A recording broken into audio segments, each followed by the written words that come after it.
Pertama-tama yang kita muliakan keluarga besar Sahibul Haul, daripada Al-Maghfurlah Allah yarhamu Al-Alim Al-Arif Billah Kiai Haji Maksum Al-Maghfurlah, keluarga besar beliau yang masih ada anak-anak, cucu, buyut, cicit, senantiasa fi barakatillahi wa ridhahu wa rahmah wa himayatihi wa hifzihi wa inayatihi zahirihim wa batinihim fid dunya wal akhirah. Wa akhussu bidzikri wa ala ra'sihim akhuna Kiai Asep Saiful Ihsan yang telah meminta Al-Fakir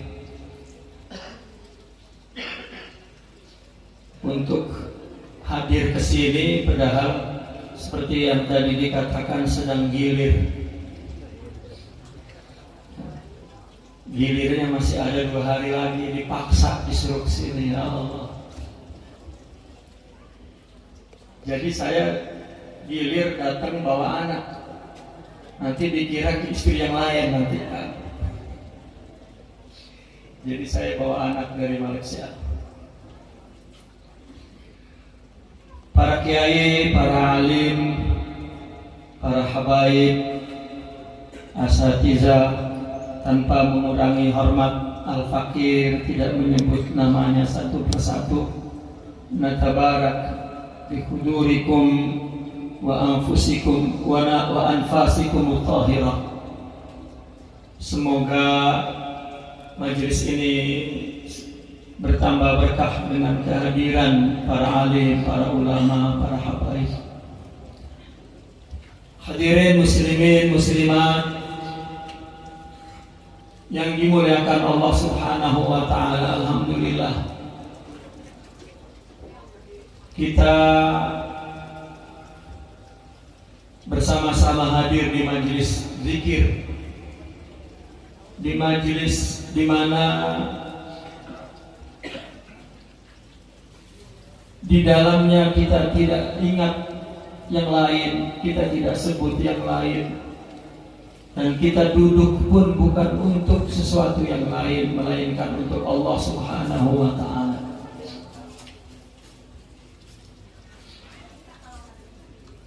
Majelis yang jika dibanding kebahagiaan yang diperoleh oleh manusia dari dunia serta isinya tidaklah semulia dan seagung sebahagia pada waktu ini yang kita berada di dalamnya. Kita bersama-sama melantunkan zikir Allah, tahmid, tasbih, tahlil, takbir, di mana keberkahan dan rahmat, maghfirah, darajat, sawabat yang Allah curahkan, yang Allah turunkan pada jam ini, masa ini, malam ini tak dapat dihitung dengan nikmat dunia. Semoga kita semua diampun oleh Allah Subhanahu wa taala dosa-dosa kita, dan diberikan pada malam ini pahala dan dicatat sebagai amal yang memberatkan timbangan kita di akhirat nanti. Ditinggikan derajat kita makin dekat dengan Allah Subhanahu wa taala, dan senantiasa kita berada dalam inayahnya, di dalam a'yunillah wa inayatihi wa kanafihi wa hifzihi, zahir kita, batin kita, dunia dan akhirat. Amin, amin ya rabbal alamin. Bapak-bapak dan ibu-ibu, ada satu pertanyaan yang kita terkadang menjawabnya lupa atau kaku lidah kita menjawabnya. Kurang lebih dalam bahasa Arab pertanyaannya adalah madza turidu. Sebetulnya apa yang kita inginkan dari dunia ini, dari hidup ini? Apa yang kita inginkan? Madza turidu. Apa yang kita cari? Maka ketika pertanyaan ini ditanyakan kepada kita, tidak tahu kita ingin apa di dunia ini. Taunya semua orang mengejar hidup ini untuk kebahagiaan yang sementara. Hadirin, Allah ciptakan tubuh kita ini terdiri daripada anggota tubuh: mata, telinga, kepala, mulut, kulit, perut, serta anggota-anggota lain. Setiap anggota diciptakan oleh Allah ada fungsinya. Bahwa anggota ini diciptakan untuk fungsi tertentu, untuk itu. Maka ada kecenderungan dari setiap tubuh, anggota tubuh ini mendapatkan apa yang menjadi fungsi diciptakannya. Mata misalnya, fungsinya adalah melihat yang indah-indah. Apabila mata kita mendapatkan yang indah, terasa bahagia, terasa suka, terasa gembira. Itu sebab banyak orang pergi jauh, pergi ke satu tempat untuk mendapatkan kebahagiaan pandangan mata. Pergi ke mall cari cuci mata ibu-ibu kan, nggak kebeli juga bahagia. Kita melihat mobil mewah, melihatnya aja udah bahagia. Melihat wanita cantik, bahagia. Karena memang fungsinya mata diciptakan untuk melihat yang indah-indah. Kalau melihat yang tidak indah, sengsara di sana. Lihat yang kotor, yang buruk, yang jelek. Ya. Begitu juga hidung kita apabila menghirup yang wangi, yang harum, bahagia. Jika bau busuk maka kita menderita, sakit. Begitu juga kulit kita. Maka rupanya semua orang merasa bahwa yang diingininya adalah memenuhi semua keperluan anggota tubuh itu. Perut, kalau makan enak, bahagia; kalau lapar, menderita. Maka orang melakukan kegiatan apapun, kegiatan ibadah atau kegiatan adah untuk perut.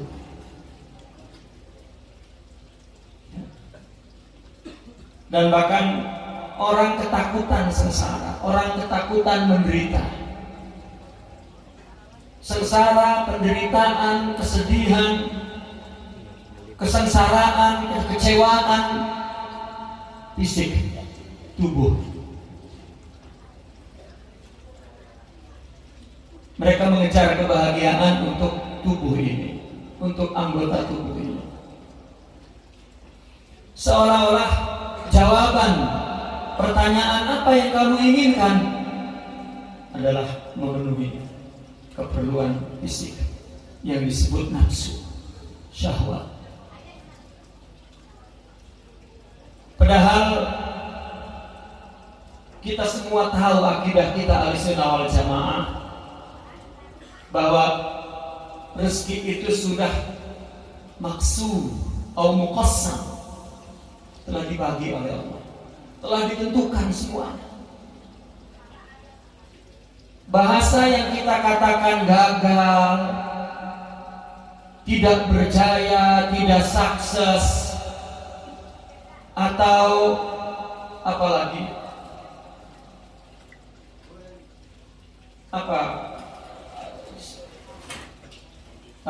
sinonim kata gagal,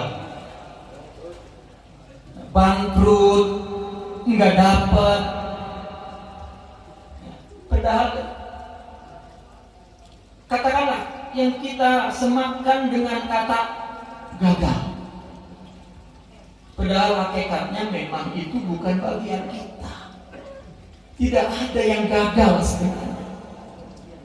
Itu bukan nasib kita, itu bukan taksim kita, itu memang tidak ditulis untuk kita. Kita memandang bahwa yang kita inginkan adalah apa yang kita perlukan dari tubuh ini. Sedangkan akidah kita mengatakan Allah sudah jamin. Tidak ada gagal. Itu bahasa nafsu. Sebetulnya yang diinginkan oleh kita adalah kebahagiaan yang tidak fana, yang tidak hancur. Pak, kalau cantik tuntutan mata, ya, maka cantik itu akan tidak abadi. Bapak-bapak di sini yang umurnya 80 tahun, istrinya paling kurang ya 70 tahun lebih. Ya, kita yakin mereka udah nggak mandang istilahnya lagi, menderita kalau mandang. Kalau yang muda-muda masih 20, 30 masih sering dipandangin. Segitu juga ada istilah rumput tetangga lebih indah daripada rumput sendiri. Itu mata. Maka jika sudah dapat, sudah pun tidak abadi, ya. Semua kita pengen punya mobil Mercy, Pak. Kirain bahagia, menderita, Pak. Kalau rusak mahal dandaninnya. Mendingan gak punya mobil.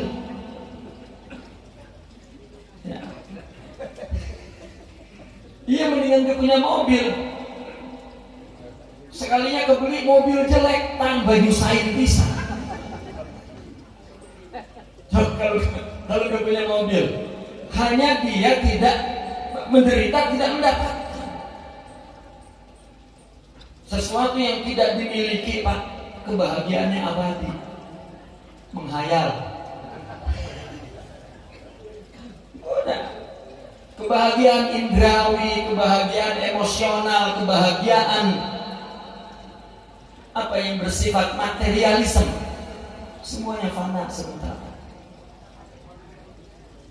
Makanya kalau yang kira-kiranya kita tidak mampu membeli dan semakin menyusahkan, mendingan biar menjadi kebahagiaan khayal saja. Ya. Oh, kalau punya istri 4 kayaknya enak. Khayal aja, Pak. Ya. Tanya yang udah pengalaman, puyeng. Ya. Kata istri kita, enak aja suami punya istri 2, 3, enak di dia. Kalau disuruh ngegantiin kita, nggak mau, Pak. Tuh, gantiin dah gua. Ya. Lu jadi laki punya bini 3, apa rasanya? Pada puyeng, Pak. Satu aja diomelin segitu rasanya ya. Bagaimana kalau 3? Dunia meskipun khairu mata'iha. Ya. Nah, kalau dapat perempuan yang soleh, memang untung, Pak. Saya dari dulu berdoanya begitu, punya istri alim, soleh. Ya. Kalau suami kawin lagi juga marah. Berdoanya begitu dulu saya. Ya. Kalau yang begitu 4 juga biarin dah. Ya. Tapi bapak-bapak, terutama ibu-ibu khususnya, saya demi Allah tidak pernah dulu berencana untuk punya istri lebih dari satu. Ibu saya istri pertama sering ngeluh, saya anak bungsu, keluhannya sering ke saya. Makanya begitu saya kawin, kata saya nggak bakal poligami. Saya tahu sakitnya perempuan di poligami. Kenapa pas punya anak 6 jadi saya poligami ya? Ya. Itulah tadi itu takdir, Pak, jangan dipengenin. Sesuatu yang dipengenin nanti kagak kuat mikulnya. Sesuatu yang kita tidak pengen dan Allah beri, jika berat Allah yang menolongnya. Jangan pengen poligami ya Pak. Biarin poligami mah buat kiai-kiai aja. Jadi ada orang bisnismen, orang kaya Pak, datang ke rumah saya minta nasihat. Saya harus punya banyak, saya mau kawin lagi nggak boleh apa begini. Kan zolim katanya kiai. Kalau saya bagi harta saya 4 istri juga lebih. Saya minta nasihat dari Pak Kiai, katanya minta. Sama kalau ada doa-doanya minta doanya katanya. Saya jawab, sebetulnya ibadah orang kaya itu bukan puasa, ya, bukan qiyamul lail, cukup menolong orang-orang yang miskin, yang fakir. Udah jangan qiyamul lail, jangan puasa sunnah, itu saja, ya. Pahalanya semua, pahala qiyamul lail, puasa-puasa sunnah, pahala zikir sudah dapat. Apalagi kawin lagi, nggak ada pahala di situ buat orang kaya. Ya, nanti ngelahirin anak nggak jadi ulama, mendingan duitnya kasih kiai suruh kawin lagi, kata saya gitu. Lagi itu punya duit. Maka ibadah yang paling tinggi bagi Pak Kiai qiyamul lail, zikir, puasa-puasa sunnah. Mau ngasih nggak ada duit, ya, jangan mikir ngasih, karena setiap orang ada aulawiyah, ada prioritasnya. Pemerintah itu tidak perlu mikirin yang melayani masyarakat, tidak perlu mikirin ibadah lain. Layani masyarakat, jangan dipersulit, itu sudah afdol ibadah. Ya. Masing-masing ada jalan ibadahnya sendiri-sendiri. Namun kembali lagi bapak-bapak, ibu-ibu, bahwa segala apa yang kita perlukan, yang kita ingini, sebetulnya sudah Allah tangani, sudah Allah takbir. Kita jangan ikut mentakbir.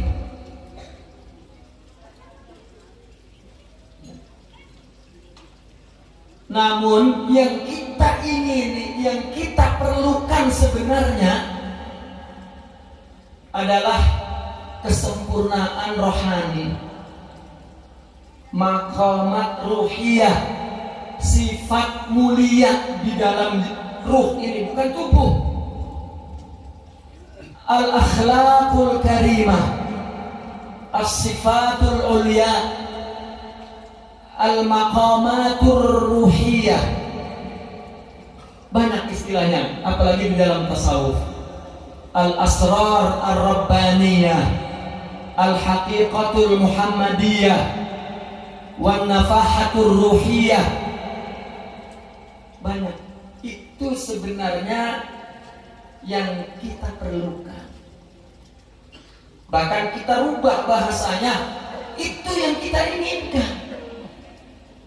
Jika kita mendapatkan kesempurnaan akhlak mulia ini, rohani ini, apapun yang Allah berikan kita akan bahagia.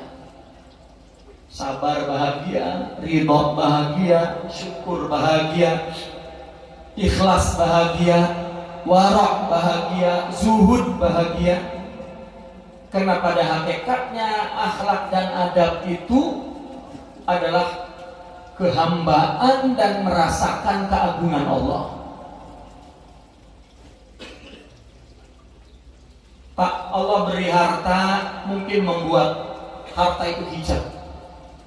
Allah memberi ilmu, mungkin ilmu itu menjadi hijab dia untuk tidak menyaksikan keagungan Allah dan merasakan kehambaan dan kehinaan dia. Dan Allah beri taufik, dia punya amal soleh yang banyak, itu juga mungkin jadi hijab.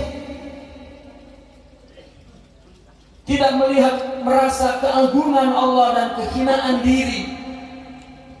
Atau orang punya amal-amal yang banyak, baca Quran, hafal hadis, hafal kitab, hafal zikir, mungkin jadi hijab. Tetapi jika Allah berikan nur ke dalam ruh, itu adalah sifat Allah, sifat jamal Allah. Para aulia menyebutnya adalah sifat Muhammad sallallahu alaihi wasallam. Maka disebutnya nur Muhammadi atau hakikat Muhammadiyah. Dan itu sebetulnya yang kita ingini, yang jadi iradah kita. Kalau ditanya madza turidun, apa yang kau inginkan? Kalau kita ringkaskan jawabannya, Sayyidina Muhammad sallallahu alaihi wasallam, akhlaknya. Karena beliau juga mengatakan innama bu'istu. Kata bu'istu itu, aku dipilih menjadi rasul, diberi wahyu dan diberi wahyu hadis untuk mendistribusikan akhlak al-karimah, sifat mulia itu. Karena sebetulnya itu yang kita perlukan, yang kita cari, agar apa yang Allah tentukan tetap kita bahagia. Jika tidak punya ini, Pak, apapun yang kita terima dari Allah, dunia. Itu sebab semua ulama disebut ulama dunia, kecuali ulama sufi, ulama akhirat. Karena dia memiliki hakikat ilahiyah, hakikat Muhammadiyah, maqamat Rabbaniyah. Mereka adalah orang yang berbahagia dalam keadaan apapun. Baru Pak, kalau sudah punya akhlak, istri satu bahagia, istri dua bahagia, istri tiga bahagia, istri empat apalagi. Kalau tidak punya hakikat itu Pak, satu aja menderita aja. Miskin menderita, kaya tamak. Ya. Tetapi jika mempunyai sifat itu, apabila susah qanaah, apabila kaya zuhud, apabila diuji sabar, dikasih musibah ridha, apabila memberi dia ikhlas, apabila mendapat kebaikan dari orang dia dapat bersyukur, menghormati, orang salah memaafkan, dia salah meminta maaf, ya. Dan kejahatan orang bisa melupakan. Itu sebab disebut nur. Itu sebetulnya kita diciptakan, wa ma khalaqtul jinna wal insa illa liya'budun, menjadi hamba, menjadi hina. Kita tidak akan merasa hina, merasa dzalil, merasa hudu, merasa rendah jika kita tidak punya akhlak. Mereka para aulia mengatakan, apabila Allah memberi akhlak ke dalam hati kita, apa yang terjadi pada diri kita? Merasakan keagungan Allah dan merasakan kehinaan diri. Itu sebab maqamat ruhiyah itu, akhlak itu yang membuat mereka ma'rifat, yang membuat mereka syuhud. Akhirnya mereka mengatakan araftu rabbi bi rabbi. Bahkan mereka memberi istilahnya fana, bukan ana. Orang punya harta ana, punya ilmu ana, punya amal ana, ya, punya dunia ana,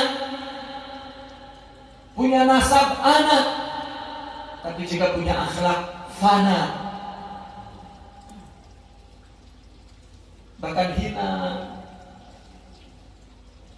karena dia fi inayatillahi sabiqah, karena dia dalam pemeliharaan Allah untuk tidak rusak, tidak kecewa, tidak merana, tidak sengsara, tidak duka, tidak lara. Mereka bahagia. Itu sebab ketika tasawuf didefinisikan, apa tujuannya? As-sa'adatul abadiyah, kebahagiaan yang abadi. Yang tadi bahagia tidak abadi, Pak. Bini cakep, udah 80 tahun, jelek Pak giginya. Itu juga cakep paling juga 2 tahun, kesonoin tetap bau. Ya, fana, kebahagiaan sementara. Tetapi jika ada akhlak, maka istri jadi indah, tetangga jadi indah, suami jadi indah, anak, orang tua, saudara, kawan, bos, anak buah, dia melihatnya jalan untuk menyembah Allah Subhanahu wa ta'ala. Itu sebab orang-orang dulu, ulama-ulama dulu, Pak, mengajarkan kita untuk menyebut diri kita itu bukan aku. Mereka memberi perbendaharaan kata untuk menyebut diri kita sahaya. Saya. Ini bagi orang yang berakhlak. Abdi, kaula, ambo, hamba. Saya pergi ke pelosok Asia Tenggara, ternyata ada hamba, ada abdi, ada sahaya. Ya. Itu adalah jasa para aulia, orang-orang sufi untuk mendidik kita agar tidak ana, agar tidak aku, tetapi semua kita adalah Abdullah. Kita satu sama lain khadim, pelayan Allah. Kita melayani istri, menafkahkan istri, ibadah kepada Allah. Istri melayani suami, ibadah kepada Allah. Jika tidak sabar, tidak menyabari Allah. Ya. Maka semua menderita, kecuali jika mendapatkan kebahagiaan abadi. Jadi tasawuf. Kenapa tasawuf dikatakan mencari hakikat? Apa hakikat itu? Bukan hakikat adalah dibalik nasib, membaca nasib seseorang itu hakikat. Hakikat adalah Allah Subhanahu wa ta'ala. Sifat-sifatnya, nama-namanya, fi'ilnya, itu adalah hakikat dari semua apa yang terjadi di alam semesta ini. Mereka para aulia kasyaf, menyaksikan seluruh yang dia lihat, seluruh yang berinteraksi kepada dia manusia ini, hakikatnya af'alullahi wa sifatuhu wa asma'uh. Itu kasyaf, bukan kasyaf dukun, melihat nasib orang, bukan. Dan itu bukan sufi, bukan wali. Ya, karena dia melihat dengan hatinya. Kalau la ya'lamul alim illa al-alim, maka la ya'lamus sabir illa sabir. La ya'lamul radi illa radi. La ya'lamul wali illa al-wali.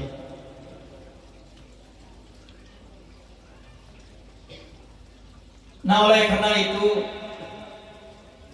apakah kalau tadi Pak, kebahagiaan yang kita cari untuk keperluan emosional kah, indrawi kah, biologis kah, psikologis kah, apalah istilahnya saya juga ngerti itu ya. Yang pasti adalah kebahagiaan, keperluan fisik ini, anggota tubuh ini, di samping Allah telah menentukannya dan kita tidak pernah diajak untuk membantu Allah ya, dalam menentukan nasib kita.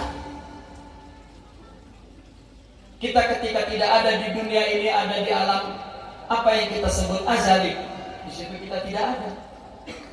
Lalu ada di dalam perut ibu, di situ kita tidak pernah berperan. Di sana Allah yang mengaturnya. Ketika di dalam perut pun Allah juga. Lalu apakah kita di sini ditinggalkan oleh Allah? Itu cuma karena tidak ada akhlak, tidak ada nur, tidak ada hakikat. Kekhawatiran, ketakutan, kesengsaraan, ya, merasa gagal, merasa dihina, merasa diintimidasi, merasa. Jika ada sifat buruk itu juga sebetulnya karena mereka tidak punya sifat baik yang kita perlukan. Kita memberi perumpamaan. Ini kita berada dalam lampu yang terang. Ya Pak, ini kita lagi terang nih. Kira-kira terjadinya gelap adalah karena kita lagi terang, tiba-tiba datang gelap menyerang, atau memang terang ini hilang maka menjadi gelap? Yang mana Pak? Yang pertama atau yang kedua? Yang kedua. Gelap tidak ada. Karena tidak terang maka gelap. Jadi yang ada terang. Ya. Maka gelap diumpamakan keburukan, zulumat, terang, nur diumpamakan kebaikan. Gelap adalah adamiyah, tidak ada. Dan nur adalah wujudiyah, ada. Maka wujud Allah yang punya, nur Allah yang punya, wa biyadihil khair, kebaikan juga Allah yang punya. Maka kita minta kepada Allah itu semua. Wujud kita sudah ada, kita perlu nur dan kebaikan agar tidak ada kegelapan, agar tidak ada keburukan. Orang buruk itu karena Allah tidak beri kebaikan, maka dia mengungkapkan perkataan dan perbuatan yang menunjukkan isinya tidak ada kebaikan yang Allah berikan. Kalau kita punya, bagi, maafkan, doakan, sayangi, bimbing. Itu sebetulnya kehidupan agama. Bukan dihina, dicaci, dimaki. Itu pun bagian dari akhlak buruk. Kenapa? Karena gak punya. Faqidu syai' la yu'ti. Orang tidak punya gak bisa memberi. Mau dipaksa orang berbuat baik, gak punya. Mau dipaksa orang suruh ngeluarin duit, udah gak punya. Beri bagi yang tidak punya. Bukankah sedekah itu diambil dari aghnia ilal fuqara? Yang punya ilmu ajarin orang bodoh, sayangi. Yang punya akhlak, sayangi orang yang tidak berakhlak. Dan seterusnya. Jadi sebetulnya pertanyaan maza turidun, kalau kita kembalikan ke asalnya, wallah. Kalau kita membuat satu simbol ya, yang nyata di dunia ini, Sayyidina Muhammad Sallallahu Alaihi Wasallam. Coba kita bayangkan Pak, sahabat yang hidup di zaman Nabi. Allahu Akbar ya. Mereka orang yang beriman kepada Allah, percaya kepada jalal dan jamal Allah, keagungan dan kasih sayang Allah. Itu dijelmakan oleh Allah hanya kepada manusia yang tunggal, bernama Sayyidina Muhammad SAW. Para sahabat hidup dan menyaksikan suratul jamal, surah kecantikan, keindahan. Allah punya sifat pemaaf, pengasih, penyayang. Dijelmahkan sifat itu ada pada tubuh bernama Sayyidina Muhammad.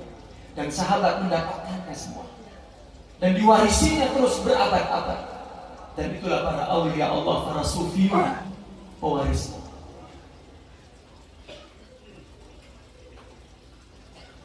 Kita bayangkan bagaimana para sahabat mau membuat istilah-istilah yang kita kenal sekarang dalam tasawuf. Ada tadi kita katakan hakikat Muhammadiyah, asrar rabbaniyah, maqamat. Sahabat tidak ada istilah itu. Kenapa? Karena jelmaannya secara fisikal ada di depan dia dan dia berinteraksi setiap saat. Kalla lisanu, lidahnya nggak bisa lagi mengeluarkan istilah-istilah. Semua keindahan ada di depan matanya dan dia mengambilnya. Sekarang orang belajar agama di buku tulisan. Di mana mendapatkan hakikat Muhammadiyah?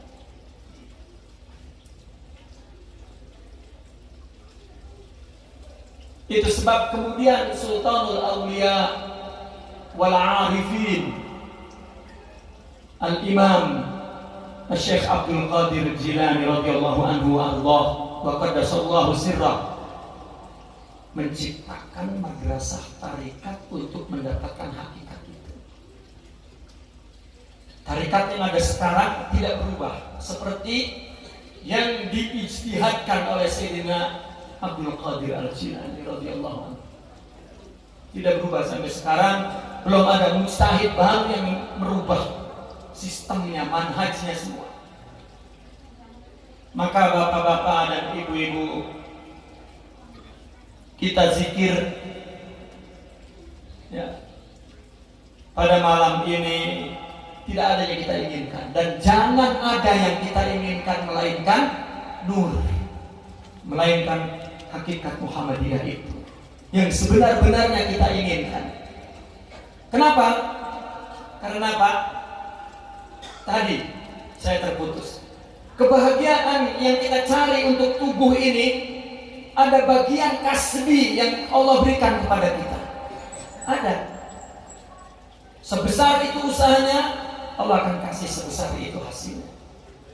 Logiknya begitu. Sunnatullahnya begitu. Tetapi nur dan hakikat ini tidak ada jalan untuk kasab. Dia murni minnatullah.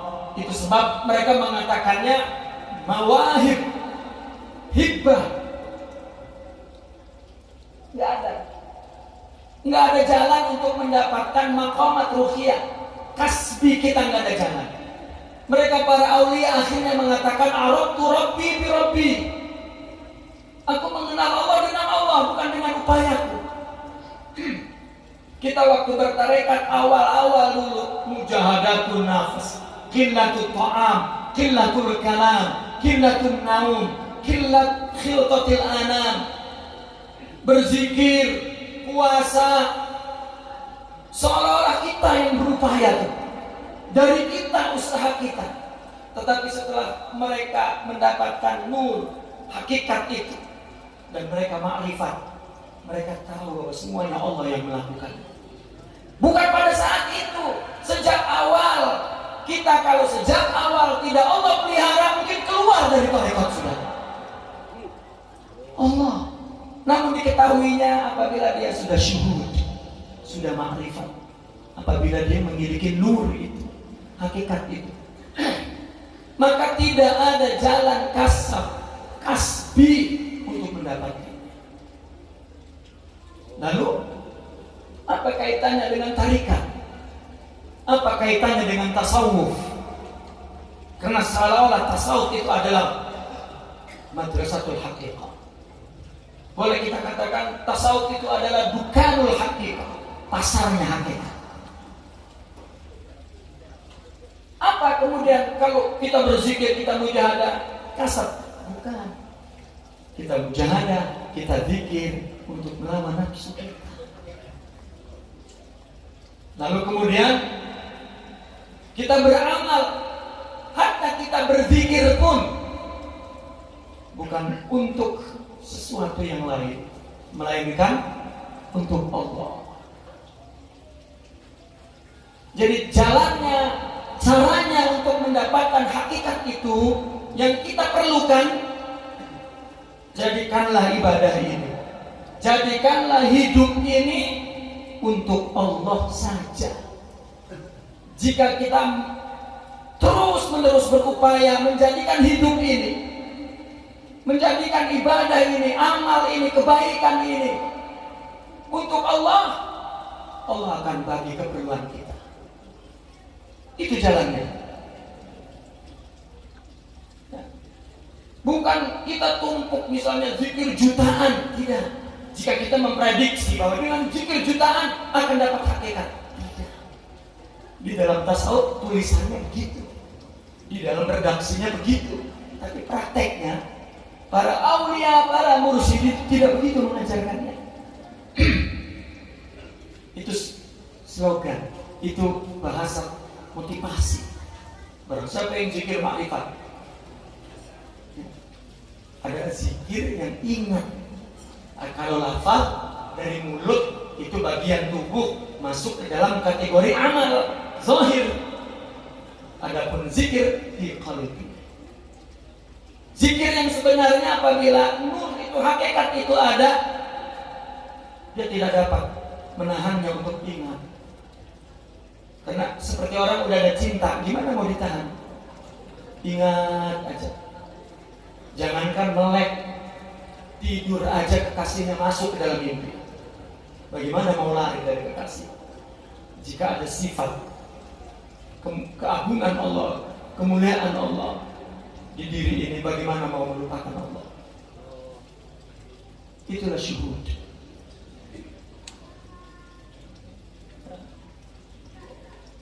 Tasawuf mengajarkan kita as-sidqut tawajjuh.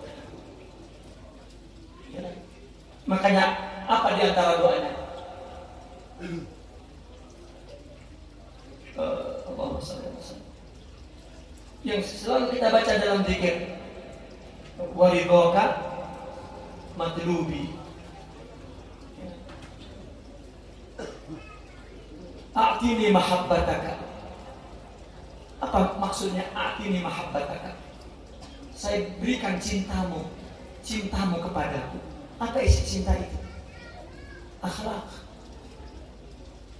Ini ceramah saya masih panjang nih Pak. Ya. Tadi ayatnya baru sampai qul in kuntum tuhibbunallah fattabi'uni. Ya. Karena hakikat akhlak, apalah istilahnya tadi kita sebutkan, kalau diberi bungkusan, bungkusannya namanya hub, cinta. Kalau cinta itu seperti buah apel Pak, dibelah, isinya apa? Ilmu, makrifat, ya. Kata maaf, sabar, ridho, sayang, minta maaf, ya, yakin, itu isinya. Orang sedang bercinta, semua ada itu. Tapi itu fisik, bukan cinta ruh. Bukankah cinta itu bahagia? Cinta mana? Cinta mata, cinta telinga, cinta perut, cinta kemaluan, cinta bukan. Tapi cinta ruh. Al-hubbul haqiqi, al-hubbul ilahi. Itu keluar dari akhlak, sifat, semua. Itu sebetulnya yang kita inginkan. Kalau kita dapat keinginan itu, itulah kebahagiaan yang abadi. Bahkan memberikan semua kebahagiaan. Sekali lagi, tidak ada jalan untuk mendapatkan itu, melainkan betulkan tujuan hidup kita. Ini wajhi lilladzi fataras samawati. Inna salati wa nusuki wa mahyaya wa mamati lillah. Ada satu hadis yang isyarahnya memberikan makna ini. Nabi bersabda begini, kullu amal ibni Adam lahu illa siyam fa innahu li wa ana ajzi bih. Kata Nabi, semua amal manusia dibalas pas untuk dia. Kata ini amal ya. Kata Nabi, satu amal 10 pahala. Udah, kullu amal ibnu Adam lahu, 1 10 sampai 700 sudah. Ila siyam, kecuali puasa. Fa innahu li, ini lam bisa bisa lam namanya lil milik. Puasa itu sifatku ya. Atau lamnya lam lillah, li ajlillah ya. Puasa itu adalah untukku, karenaku. Yang lain ada karena yang lain, ada taklil yang lain. Tapi puasa nggak ada taklil. Dan apa kemudian Nabi menjelaskan ini hadis qudsi. Wa ana ajzibi. Orang sufi memberikan terjemahannya, dan akulah balasannya. Kita lihat puasa. Setahun sekali 1 bulan Allah buka madrasah untuk melawan nafsu. Puasa itu hampir tidak kita sebut amal. Puasa itu realitanya at-tark, bukan beramal, tapi meninggalkan makan, meninggalkan minum, meninggalkan zina, meninggalkan marah, meninggalkan gak ada amalnya. Adalah melawan fisik. Itu mujahadatun nafas, diambil oleh orang tasawuf. Makanya kata al-Imam Ibn Arabi mengatakan anna hayat as-sufi hiya as-sawmu kullu, atau inna as-sawma huwa hayat as-sufi kullu. Puasa itu kehidupan orang sufi. Apa? Dia melawan dirinya, syahwatnya dan nafsunya, agar semua amal yang dilakukannya bukan untuk keperluan diri, tapi untuk Allah. Jika untuk Allah, maka Allah akan balas. Ana ajzibi.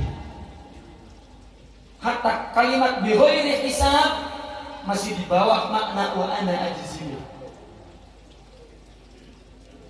Itu sebab Al-Imam Junaidi ketika ditanya, kalau mereka berhasil bulan Ramadan itu berpuasa yang sesungguhnya, mendapat hadiah Lailatul Qadri khairun min alfi syahr.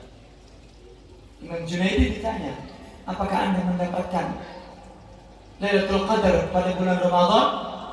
Apa beliau jawab, oh tidak. Kami setiap hari mendapat Lailatul Qadar. Ibadah yang dilakukan karena Allah di atas akhlak yang mulia, selalu balasannya wa ana ajzibi.